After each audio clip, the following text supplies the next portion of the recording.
हरे कृष्णा दोस्तों, स्वागत है आप सभी लोग का आपके अपने चैनल डिटॉक्स विद संदीप के ऊपर। दोस्तों अभी आपको पता होगा कि पिछले हफ्ते जन्माष्टमी महामहोत्सव का फेस्टिवल चल रहा था, जिसकी वजह से हम वीडियो नहीं ला पाए पिछले हफ्ते। इसके लिए बहुत बहुत क्षमा प्रार्थी है आपसे, बट जन्माष्टमी ओवर हो चुकी है, इसलिए हम भी वापस आ चुके हैं और आपके सामने आज एक बड़ा इंटरेस्टिंग टॉपिक हम आपके सामने लेकर आए हैं। इसका नाम है 3 most important detox principle from Shrimad Bhagavad Gita. चाहे पोर्नोग्राफी एडिक्शन हो, चाहे सेल्फ एडिक्शन हो, ड्रग एडिक्शन, अल्कोहल एडिक्शन, किसी भी एडिक्शन से अगर ओवरकम करने के लिए अगर कोई व्यक्ति स्ट्रगल कर रहा है या अपने सेल्फ ग्रोथ के लिए अगर वो इंटरेस्टेड है, तो ये वीडियो उसको हेल्प करने वाली है। तो आइए दोस्तों, बिना देर किए प्रारंभ करते हैं और पहले आपको डिटॉक्स प्रिंसिपल की तरफ आपको लेकर चलता हूं, जिसका नाम है Why we end up neglecting the life most important thing। कई बार हमें पता होता है दोस्तों कि क्या करना क्या नहीं करना, क्या अच्छा है क्या बुरा है, क्या मेरे लिए फेवरेबल है क्या मेरे लिए अनफेवरेबल है, बट सब कुछ जानने समझने के बाद भी करते वही है जो ज्यादा फेवरेबल नहीं, जो ज्यादा अच्छा नहीं है,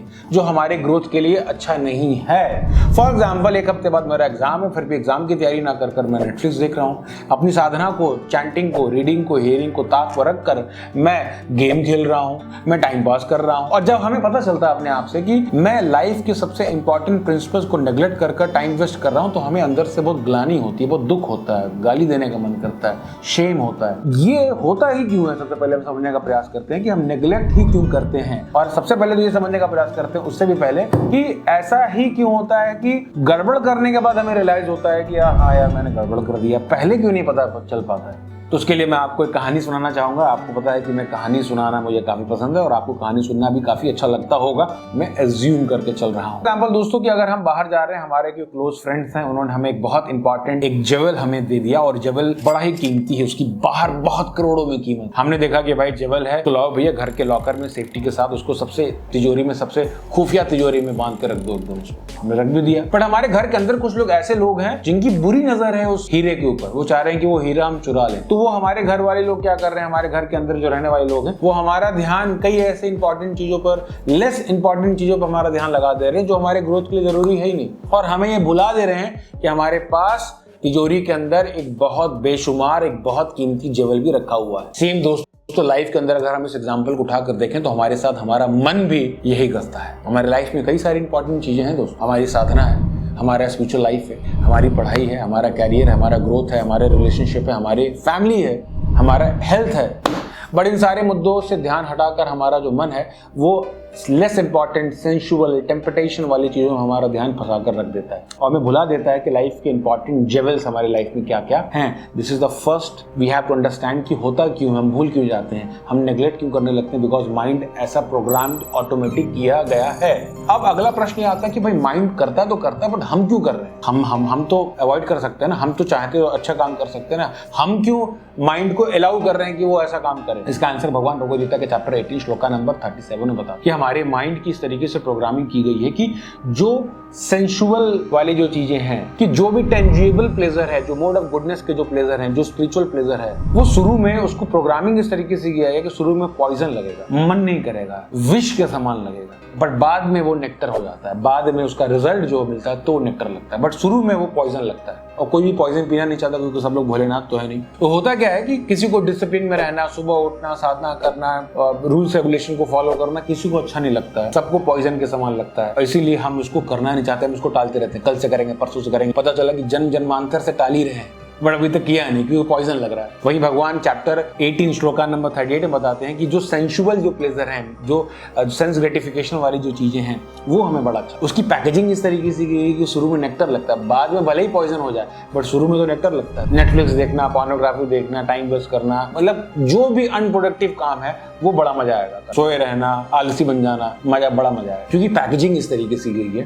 तो इस वजह से होता क्या है कि हमारा माइंड जो इमीडिएट प्लेजर्स को देखता है, इमीडिएट इफेक्ट को देखता है और अल्टीमेट जो हमारे लिए क्या गुड है क्या बैड है उसको नेग्लेक्ट कर देता है, उसको भूल जाते हैं। इसीलिए हम लाइफ के इंपॉर्टेंट चीजों को नेग्लेक्ट करते रहते हैं और लेस इंपॉर्टेंट चीजों में अपना ध्यान घुसाए रखते हैं, उसी को बार बार करते रहते हैं। इजी गोइंग लाइफ हम जीना चाहते हैं। पहला पॉइंट। अब सोल्यूशन क्या है इसको ओवरकम करने के लिए? सोल्यूशन दोस्तों भी भगवान भगवद गीता में बताते हैं। अगर हम देखा जाए, उसको कंक्लूड किया जाए, सोल्यूशन 2 स्टेप सोल्यूशन आपको बताना चाहता हूँ। पहला स्टेप सोल्यूशन है कि हमें रेगुलरली इस प्रकार की विजडम टेक्स्ट को पढ़ना चाहिए। फॉर एग्जाम्पल भगवद गीता है और स्पिरिचुअल बुक्स हैं और भी कई बाहर के जो राइटर्स हैं, स्कॉलर्स उन्होंने जो किताबें लिखी है, ताकि उसको पढ़ने से हमें क्लियर कट पता चल पाए कि क्या वैल्यूएबल क्या वैल्यूएबल नहीं है, हम मिस कैलकुलेशन ना कर बैठें। दूसरा कि कई सारे ऐसे सीनियर स्पिरिचुअलिस्ट हैं, सीनियर सेल्फ रियलाइज्ड लोग हैं, जिन्होंने कई सालों की कड़ी मेहनत और तपस्या के बाद now they have realised in their life कि व्हाट इज वैल्यूएबल, और उसके हिसाब से वो अपने लाइफ को जी रहे हैं। उनके साथ एसोसिएट करना, डिस्कस करना, सुनना, उनके रियलाइजेशन को अपने लाइफ में अप्लाई करना, ये एक बहुत इंपॉर्टेंट सोल्यूशन हो सकता है इस प्रॉब्लम को ओवरकम करने के लिए। इन शॉर्ट अगर हम इसको कंक्लूड करें तो consciously value the things that matter in our life, otherwise our mind will unconsciously devalue them। Consciously काम करना पड़ेगा दोस्तों, अदरवाइज माइंड जो है अनकॉन्शियसली उसको डिवैल्यू कर देगा।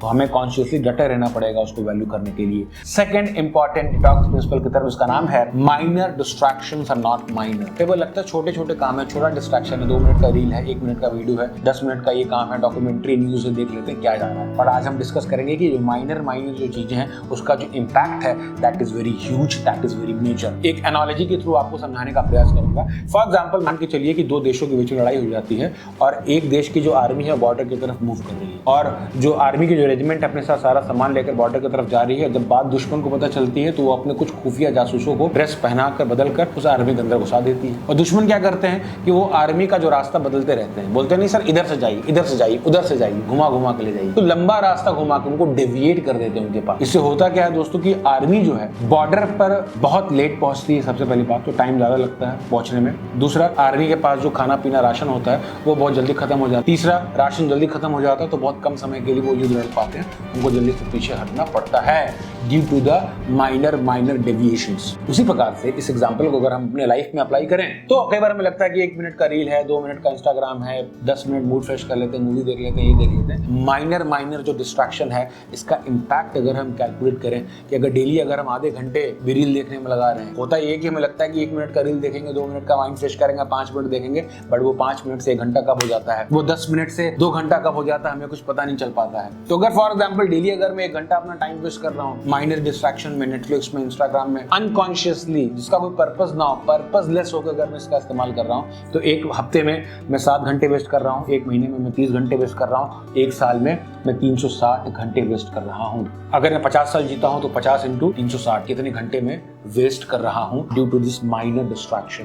तो माइनर डिस्ट्रैक्शन लग रहा है बट इसका इम्पैक्ट बहुत बड़ा मेजर है, हमें सबसे पहले समझने की आवश्यकता ये है। दूसरा सबसे बड़ा इंपॉर्टेंट ये भी पॉइंट है, हम सब लोग को ये समझने की आवश्यकता होगी कि हमारे माइंड के अंदर एक प्रोग्रामिंग है कि जैसा हम इंप्रेशन डालेंगे वैसा अगली बार माइंड उसको दोबारा रिपीट करेगा, जैसा इंप्रेशन पड़ेगा और उसको रिपीट करेगा। तो होता क्या है कि अगर हमने अपनी आदत बना ली कि आधे घंटे ज्यादा हम फोकस कर ही नहीं पाते, आधे घंटे बाद हमें फोन छूना ही पड़ेगा, नेटफ्लिक्स देखना ही पड़ेगा, स्क्रॉल करना ही पड़ेगा, सुबह उठने के बाद हमें स्क्रॉल करना, रात में सोने से पहले स्क्रॉल करना, ये अगर हैबिट अगर हमने सेट कर दिया अपने माइंड के अंदर, दैट इज वेरी टफ कि हम लॉन्ग टर्म में कुछ टेंजिबल फोकस के साथ हम डीप वर्क कर सकें, बिकॉज हमारे माइंड का वो हैबिट ही नहीं है करने का। तो एक बहुत बड़ा नुकसान अपने पर्सनल ग्रोथ के लिए भी है कि हमारी फोकस करने की जो क्षमता है, हमारा जो डेप्थ में काम करने का जो क्षमता है, वो बिल्कुल खत्म हो जाता है। दो धारी तलवार, दोनों तरफ से नुकसान लग रहा है, माइनर डिस्ट्रैक्शन, बट नुकसान देखिए कितना बड़ा है, इंपैक्ट देखिए कितना बड़ा है। इसीलिए तो भगवान भगवद गीता के चैप्टर 6 श्लोका नंबर 26 में हमें बताते हैं कि from whenever and wherever the mind vendors, उसको बार बार खींच कर दोबारा अपने कार्य में लगाओ, उसको फ्री मत छोड़ो, उसको वापस फिर अपने कार्य में लगाओ। भगवान इसीलिए हमें बता रहे हैं, समझने की आवश्यकता है। भगवद गीता चैप्टर 6 श्लोका नंबर 26, एक बार जाकर डिटेल में आप उसका पर्पस भी पढ़ लीजिएगा। इन शॉर्ट अगर हम इसको कंक्लूड करें तो distraction do not delay over progress but damage over capacity to progress. दोनों तरीके, डिले भी होता है और कैपेसिटी भी चली जाती है। इसलिए minor distractions are not minor, we should be conscious about this. That is the second detox principle. Now move to the third and most important detox principle in our life, that is how to stop acting thoughtlessly. कई बार होता है दोस्तों, कई बार होता है कि हम दिन में कुछ और सोच के जाते हैं पर अचानक से हम कुछ गड़बड़ कर देते हैं, अनकॉन्शियसली, थॉटलेसली कुछ भी गड़बड़ कर देते हैं, देख लेते हैं, कर देते हैं, एंड हमें पता नहीं चलता रे यार मैंने क्यों कर दिया, मैंने तो ऐसा प्लान भी नहीं किया था, मैं तो चाहता भी नहीं था, बट थॉटलेसली मैंने काम कर दिया। तो सबसे पहले हमें समझने की आवश्यकता है कि जब हम ऐसा थॉटलेसली काम कर देते हैं फिर बाद में हमें बहुत गिल्ट होता है, शेम होता है, शर्म आती है। तो हम कभी थॉटलेस नहीं हो सकते। सबसे पहली बात तो ये, अनेक प्रकार के थॉट्स हमारे माइंड में आते रहते हैं। होता क्या है कि जिस थॉट को हम की वजह से हम गड़बड़ काम कर देते हैं, उसमें होता क्या है कि हम उसको बहुत जल्दी सैंक्शन दे देते हैं, उसको हम वैल्यू, उसको इवैल्यूएट नहीं करते कि थोड़ा रुक के, थोड़ा पॉज करके स्टे लेकर सोचना कि जो थॉट्स मेरे मन में आ रहा है इसको थोड़ा इवैल्यूएट करता हूँ, इसके अंदर कितना वैल्यू है, क्या करना सही है, या इसका रिजल्ट क्या होगा, ये वैल्यू, ये कैलकुलेशन करते ही नहीं, बहुत जल्दी सैंक्शन दे देते हैं। पहला पॉइंट ये है। तो अगर हमें थॉटलेसनेस से बचना है तो सबसे पहले तो अपने आप को एनालाइज करना होगा कि we are not this thought, हमारी आइडेंटिटी थॉट से परे है। फॉर एग्जाम्पल जैसे फोन है, फोन के अंदर एंड्रॉइड ऐप है, उसकी प्रोग्रामिंग है, जिसकी वजह से फोन के अंदर अनेक प्रकार के नोटिफिकेशंस आते रहे। पर जरूरी नहीं कि हम हर नोटिफिकेशन को देखें, क्लिक करें, वो हमारे ऊपर है। अगर इंपॉर्टेंट लगेगा तो देखेंगे, वरना जो क्लियर कर देंगे, डिलीट कर देंगे। उसी तरीके से हमारा माइंड भी एक तरीके का दोस्तों एक फोन है, और जिसकी जो प्रोग्रामिंग है वो 3 मोड्स ऑफ मटेरियल नेचर के हिसाब से उसकी प्रोग्रामिंग की गई है। और ये जो थॉट्स हमारे ब्रेन में आ रहे हैं, these are the notifications of the brain. अगर हम मोड ऑफ गुडनेस में तो गुडनेस वाले थॉट हैं, पैशन में है तो पैशन वाले थॉट हैं, इग्नोरेंस में तो इग्नोरेंस वाले थॉट है। These are the notifications of the mind। तो जरूरी नहीं कि हम हर नोटिफिकेशन को देखें, चूज करें, हम उसको कॉन्शियसली अवॉइड भी कर सकते हैं। इसीलिए तो भगवान भगवत गीता के चैप्टर 14 श्लोका नंबर 23 में हम सबको बताते हैं we should be situate ourself in our spiritual identity and we should observe our thought. कि हमें जरूरी नहीं कि हम हर थॉट को एक्ट करें, हमारी आइडेंटिटी थॉट से अलग है। भगवान भगवत गीता के चैप्टर 14 श्लोका नंबर 23 में हम सब लोग को समझाते हैं। बट क्या थॉट को एनालाइज कर पाना, इसको इवैल्यूएट कर पाना इतना आसान है? बिल्कुल नहीं आसान। आज की डेट में ना कोई 100% राक्षस रह गया, ना 100% प्योर देवता रह गया। कभी हम देवता वाले रहते हैं, कभी हम राक्षस के मूड में रहते हैं, इंटरमिक्स्ड हैं। कभी बहुत अच्छे थॉट्स आएंगे, कभी बहुत बुरे थॉट्स आएंगे, कभी बहुत गंदे थॉट्स आएंगे, कभी बहुत नेगेटिव थॉट्स आएंगे। तो इसको इवैल्यूएट कर पाना दोस्तों इतना आसान नहीं है, क्योंकि हमारा मोड्स ऑफ नेचर बहुत फ्लिकरिंग है, कभी गुडनेस, कभी पैशन, कभी इग्नोरेंस। तो इसीलिए इसको एनालाइज करने का बहुत सिंपल रूल दोस्तों आपको साथ में डिस्कस करने वाला हूं। वो ये है कि we should purposefully structure over life. Structure over life का मतलब क्या है कि लाइफ को एक डायरेक्शन देना है। इस आज मुझे टू डू लिस्ट मेरा ये है, आज मेरा एक हफ्ते का गोल ये है, एक महीने का प्लानिंग मेरा ये है। हमने अपने लाइफ को एक डायरेक्शन दे दिया, एक स्ट्रक्चर बना दिया। अब इवैल्यूएट कर पाना बहुत आसान है। अब जो भी थॉट अगर हम देखेंगे कि हाँ टू डू लिस्ट मेरा ये थॉट मेरा ये आ रहा है, बट ये थॉट जो मेरे इस गोल के अपोजिट आ रहा है, तो मैं इसको देखूंगा, इस नोटिफिकेशन को मैं अवॉइड करूंगा, इसको भाव नहीं दूंगा। बट हाँ अगर ये नोटिफिकेशन आ रहा है, कोई ऐसा थॉट आ रहा है जो मेरे गोल के लिए, मेरे पर्पस के लिए हेल्पफुल है, तो स्ट्रक्चर मेरे डायरेक्शन के हिसाब से कोहेरेंस में, तो मैं इसको एक्सेप्ट करूंगा, इसको मैं देखूंगा, इसको सुनूंगा। बट अगर हमने स्ट्रक्चर बनाया ही नहीं, जो भी थॉट आ रहा है उधर घूम जा रहे हैं, बहती हवा से था वो, उड़ती पतंग सा था वो, कहाँ गया वो, उसे ढूंढो। माला करने के इंस्टाग्राम में घुस गए, पढ़ने गए नेटफ्लिक्स में घुस गए, क्योंकि डायरेक्शन नहीं है, टारगेट नहीं है, प्लानिंग नहीं है, स्ट्रक्चर नहीं है। पहला चीज पर्पसफुली स्ट्रक्चर ओवर लाइफ। दूसरा इंपॉर्टेंट थिंग, सोल्यूशन बता रहा हूं दोस्तों। दूसरा इंपॉर्टेंट सोल्यूशन है कि पर्पसफुली स्ट्रक्चर करना है with the help of devotional centric intelligence and practice. को पर्पस करने के लिए हमें devotional intelligence plus devotional practice की आवश्यकता है। तो बिकॉज ये अगर हम डिवोशनल प्रैक्टिस करते हैं, डिवोशनल स्पिरिचुअल प्रैक्टिस करते हैं, we will get some inner stability in our life. तब इनर स्टेबिलिटी के साथ उसको पर्पसफुली स्ट्रक्चर करना बहुत आसान हो जाएगा। नहीं तो पर्पसफुल इसको स्ट्रक्चर करना भी इतना आसान नहीं। लाइफ में इतना वेरिएंस है, इतना चेंज होता रहता है, उसको स्टेबिलिटी चाहिए, and that stability will get by spiritual practices. क्या है, कंस्ट्रक्टिव है, डायरेक्शन में बढ़ रहा है, लो। अगर अब अनफेवरेबल है, नेग्लेक्ट करो, आगे बढ़ जाओ। So that is the same principle of Bhagavad Gita. Bhagavad Gita chapter 6 shloka number 5 में भगवान बताते हैं we should upgrade our consciousness with the help of our mind. We should not degrade ourselves with the help of our mind.